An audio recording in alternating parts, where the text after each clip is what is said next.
Subscribe now and press the bell icon. Never miss an update. Hello दोस्तों, स्वागत है आपका अपने यूट्यूब चैनल पर। मेरा नाम रोहित और आज हम बात करेंगे जिस टॉपिक पर, जिस बिंदु पर बात करेंगे उसका नाम है भारत का भौतिक स्वरूप। भारत का भौतिक स्वरूप देखिए, इसमें क्या होता है, भारत को हम कितने भागों में डिवाइड करते हैं उसके बारे में जानेंगे, और जिसमें भारत को कितने भागों में डिवाइड कर सकते हैं। जैसा कि आपको दिख रहा होगा कि भारत को हम वैसे तो कहीं कहीं 5 भागों में, कहीं 4 भागों में, लेकिन हमने तटीय प्रदेश और द्वीप समूह को एक साथ ले लिया। मरुस्थल, मध्य का विशाल मैदान में आ जाएगा। तो उत्तरी, तो देखिए इसको हम कितने भागों में डिवाइड कर सकते हैं। तो देखिए पहले तो उत्तरी पर्वतीय प्रदेश, फिर प्रायद्वीपीय पठार, फिर मध्य का विशाल मैदान, फिर तटीय प्रदेश, द्वीप समूह। तो उत्तरी पर्वतीय प्रदेश को हम कितने भागों में डिवाइड कर सकते हैं। तो पहला 3 भागों में डिवाइड कर सकते हैं। पहला जिसमें आपको दिख रहा होगा हिमालय, पूर्वांचल की पहाड़ियाँ, फिर पठार को हम, इसमें देखिए पर्वत और पठार दोनों आएंगे। मध्य का विशाल मैदान देखिए हम इसमें क्या करते हैं कि विशाल मैदान को हम 3 भागों में डिवाइड करते हैं। सिंधु का मैदान, गंगा व ब्रह्मपुत्र का मैदान व उत्कल का मैदान। इसके बाद तटीय प्रदेश, तो तटीय प्रदेश में पूर्वी घाट और पश्चिमी घाट, ये दोनों घाट हो गए। ऐसे बना रहता है, ये पश्चिमी घाट और ये पूर्वी घाट। तो इसके साथ ही हम 2 द्वीप हैं, एक लक्षद्वीप और दूसरा अंडमान निकोबार। लक्षद्वीप, इधर लक्षद्वीप और इधर अंडमान निकोबार। तो इसके बारे में भी चर्चा करेंगे। तो हम एक एक टॉपिक उठाएंगे, उसके बारे में इत्मीनान से देखते हुए चलेंगे कि कौन सा चीज़ कैसे है। तो आइए आज का जो हमारा टॉपिक है उत्तरी पर्वतीय प्रदेश, इसको हम कितने भागों में डिवाइड करते हैं। तो 3 भागों में, इसके बारे में जानते हैं। तो आइए इसको हम स्टार्ट करते हैं। तो सबसे पहले हम भारत का मैप बनाएंगे। भारत का मैप बनाकर देखेंगे उसमें कहाँ कहाँ यह हिमालय की जो श्रेणियाँ है, पूर्वांचल पहाड़ियाँ है, उत्तरी पर्वतीय प्रदेश कहाँ कहाँ पर है। तो आइए देखते हैं। तो हम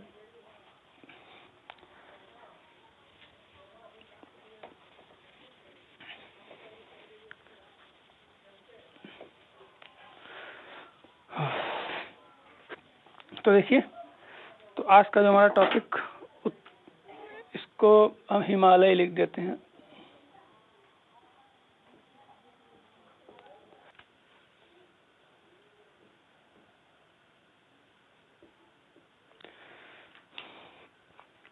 आइए हिमालय स्टार्ट करने से पहले हम जान लेते हैं कि हिमालय की उत्पत्ति कैसे हुई। तो हिमालय की उत्पत्ति देखिए बहुत आसान है। यह यूरेशियन प्लेट और यह भारतीय प्लेट, बीच में था टेथिस सागर।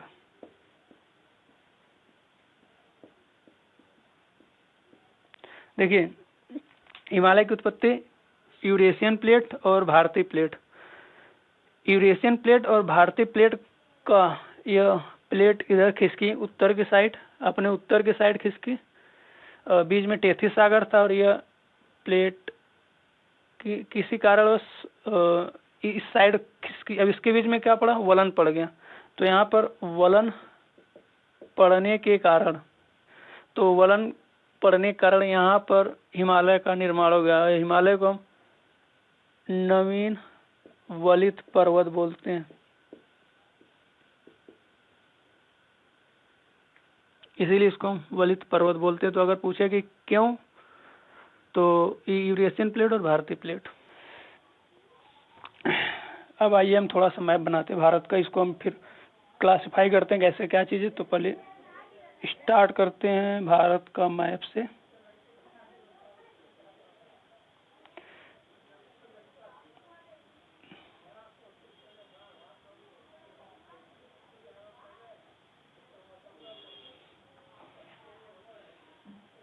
कुछ ज़्यादा बड़ा हो गया।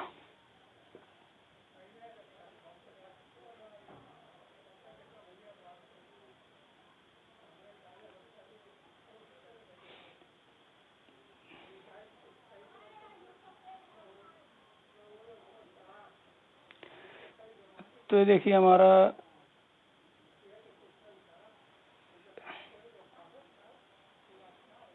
तैयार हो गया।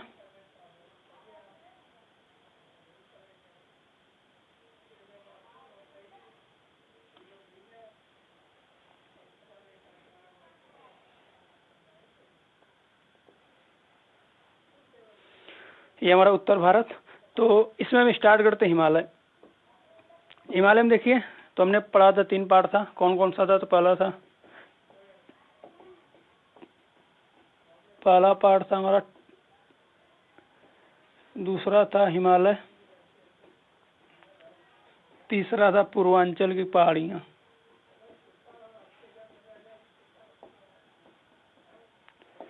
तो स्टार्ट करते हैं। तो सबसे पहले बात करते हैं, तो देखिए यहाँ पर स्टार्ट करें अगर यहाँ से, तो यहाँ पर ऐसे 3 श्रेणियाँ लगातार, देखिए यह ऊपर 3 श्रेणियाँ हैं। कौन कौन सी? यहाँ से श्रेणी है, इसको हम बोलते हैं काराकोरम श्रेणी, इसको बोलते हैं लद्दाख,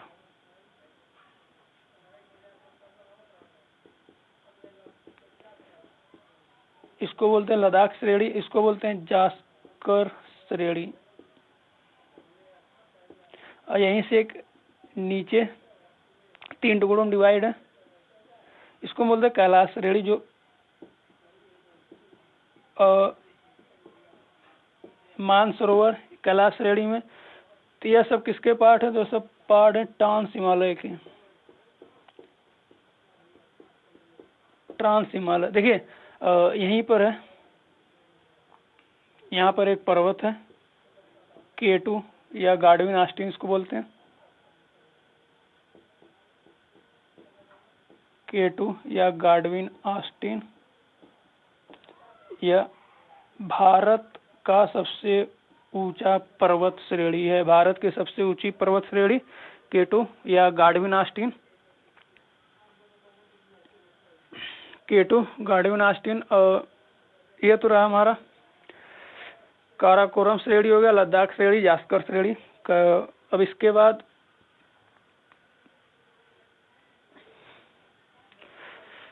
अब आगे बात करते हैं हिमालय की। हिमालय की बात करते हैं तो देखिए हिमालय में 3 पार्ट हैं। तो ये तो हो गया लद्दाख, सॉरी ये हो गया ट्रांस हिमालय। अब आइए हिमालय की बात करते हैं। तो हिमालय में देखिए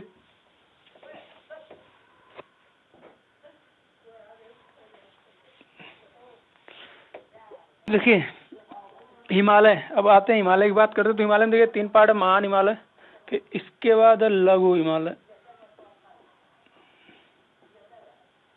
और इसके बाद है शिवालिक, या इसको हम बा हिमालय बोलते हैं। महान हिमालय, लघु हिमालय, शिवालिक। तो देखिए महान हिमालय कहाँ से स्टार्ट होता है? तो यह सिंधु नदी से स्टार्ट होता है, यहाँ से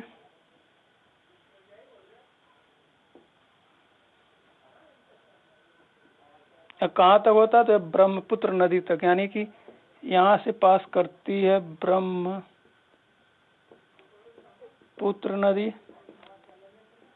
यहाँ है यह सिंधु नदी।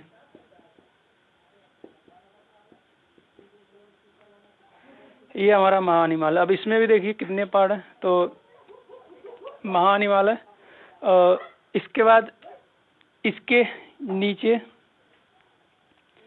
तो इसमें पहले देख लेते हैं इसमें कितने पार्ट है महान हिमालय में। तो महान हिमालय की अगर हम बात करें तो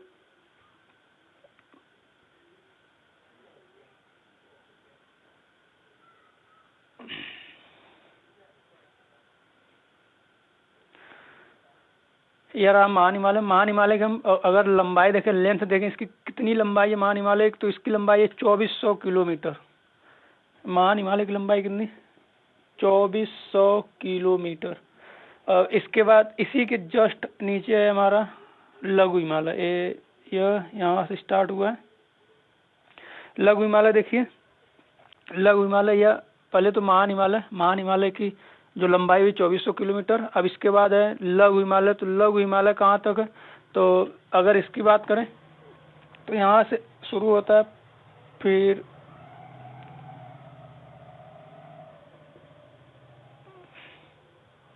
ये ऐसे होते हुए यहाँ तक, यानी यह अगर लघु हिमालय की बात करें तो यह लघु हिमालय की अगर हम बात करें तो यह रहा लघु हिमालय। और एक चीज़ और देख लीजिए,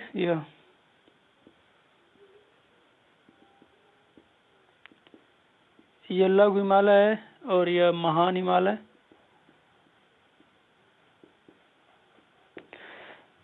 लघु हिमालय और महान हिमालय, और इसके बीच में महान हिमालय और लघु हिमालय को जो अलग करता है इसको हम बोलते हैं मेन सेंट्रल थ्रस्ट। तो इसको हम क्या बोलते हैं, मेन सेंट्रल थ्रस्ट। अब इसके नीचे यह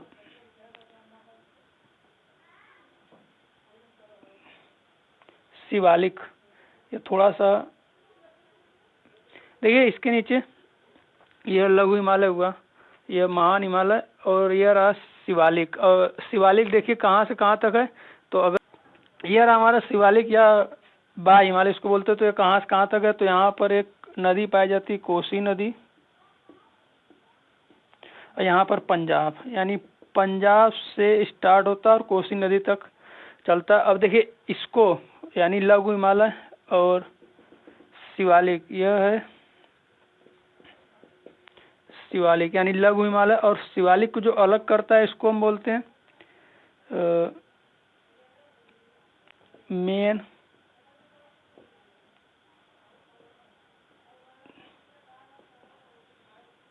इसको हम बोलते हैं मेन बाउंड्री फॉल्ट।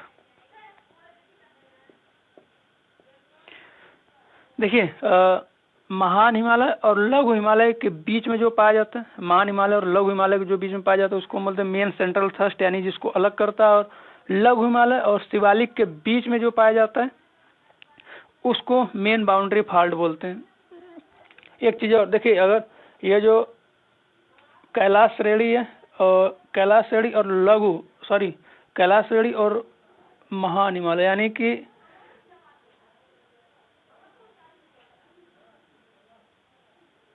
इसके बीच में जो इसको अलग करता है तो इसको बोलते हैं इंडो सांगपो सचर जोन, यानी कैलाश श्रेणी और महान हिमालय, यानी ये ऊपर वाला पार्ट, और महान हिमालय को जो अलग करता है इसको बोलते हैं इंडो सांगपो सचर जोन। तो यह रहा हिमालय। देखिए इधर, यह तो अभी हिमालय रहा, अभी यह हिमालय का पार्ट रहा। अभी पूर्वांचल की पहाड़ियाँ सब इधर हैं। इसमें हम जानेंगे कि मासिनराम जो मेघालय में पाया जाता है, मेघालय में पठार है, वहाँ पर विश्व में सबसे ज़्यादा बारिश होती है। क्यों होती है उसका रीजन भी अभी हम जान जाएंगे थोड़े टाइम में। तो यह रहा। अब देखिए इसके भी पार्ट हैं, तो अब इसके पार्ट देखते हैं। तो सबसे पहले देख लीजिए इसमें कि यह तो रहा हमारा, यह रहा महान हिमालय। कहाँ से कहाँ तक है, तो महान हिमालय सिंधु नदी से ब्रह्मपुत्र नदी तक है। लघु हिमालय यह बीच में रहा। महान हिमालय और लघु हिमालय को जो डिवाइड करता है, अलग करता है, उसको बोलते हैं मेन सेंट्रल थ्रस्ट। और लघु हिमालय और शिवालिक को हम बा हिमालय भी बोलते हैं। इसके नीचे फिर सिंधु का मैदान स्टार्ट हो जाएगा, गंगा का मैदान, क्योंकि इसके नीचे शिवालिक देखिए कहाँ से कहाँ, पंजाब से कोसी नदी तक फैला है शिवालिक। तो ये रहा। अब आगे इसके भी पार्ट देखते हैं। तो पहले हम देखते हैं महान हिमालय का पार्ट।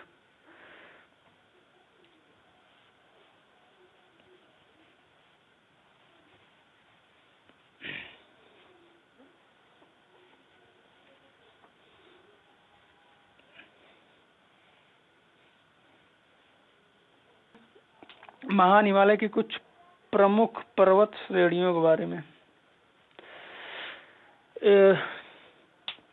देखिए यह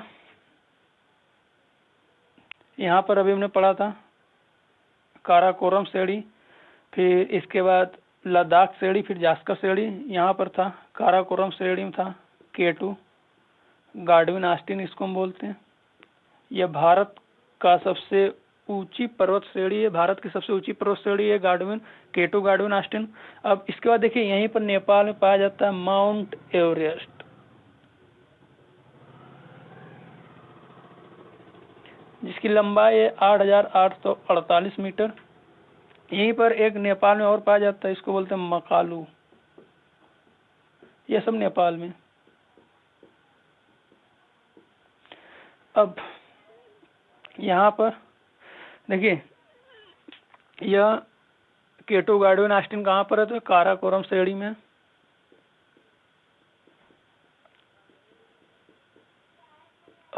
माउंट एवरेस्ट यहाँ पर देखिए सिंधु नदी पर पाया जाता है यहाँ पर नागा पर्वत, जो कि जम्मू कश्मीर में है। यहाँ पर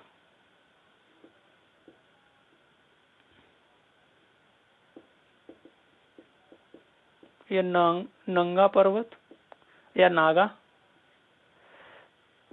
यह जम्मू कश्मीर में है। इसके बाद एक यहाँ पर पाया जाता है उत्तराखंड में। देखिए उत्तराखंड में कौन सा पर्वत पाया जाता है, तो इसको बोलते हैं नंदा पर्वत।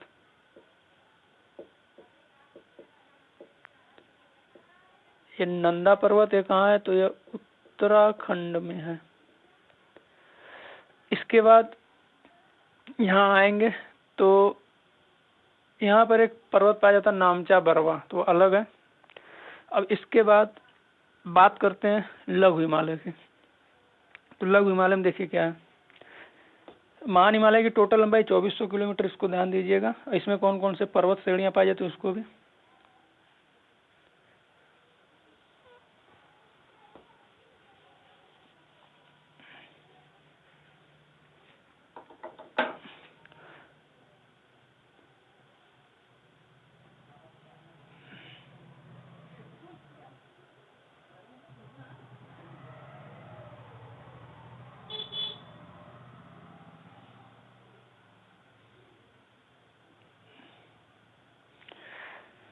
अब बात करते हैं हम लघु हिमालय की।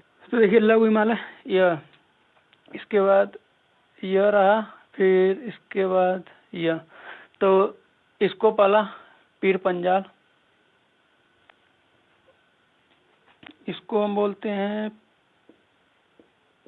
पीर पंजाल की श्रेणी। इसको हम बोलते हैं धौलाधर श्रेणी। इसको बोलते हैं महाभारत श्रेणी। इसको बोलते हैं नागरिब्बा श्रेणी, जो कहाँ है, तो नागरिब्बा श्रेणी यह है नेपाल में। यानी कि महान हिमालय को भी हमने 4 भागों में डिवाइड किया था। इसके बाद इसको भी लघु हिमालय को भी हमने 4 भागों में डिवाइड कर दिया। तो यह रहा आज का हमारा टॉपिक हिमालय।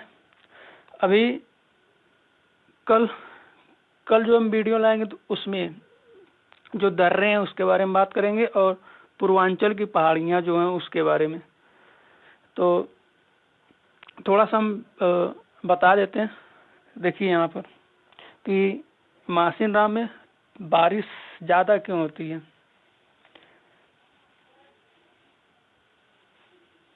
विश्व में सबसे ज़्यादा बारिश होती है मासिन राम में। पहले चेरापूंजी था, मासिन राम हो गया, दोनों आसपास ही हैं। तो देखिए यही है। तो देखिए ये हिमालय, यहाँ से यहाँ नामचा बरवा पर्वत है, नामचा बरवा। इसके बाद से यहाँ हिमालय फोल्ड हो गया, मुड़ गया। यह हिमालय ऐसे मुड़ गया। फिर यहाँ पर पर्वत है, गारो खासी पहाड़ियाँ। यहाँ भी हैं। तो देखिए इधर भी पहाड़ियाँ सब भैया, देखिए इधर भी सब पहाड़ियाँ लाइन से। अब इसमें जो भी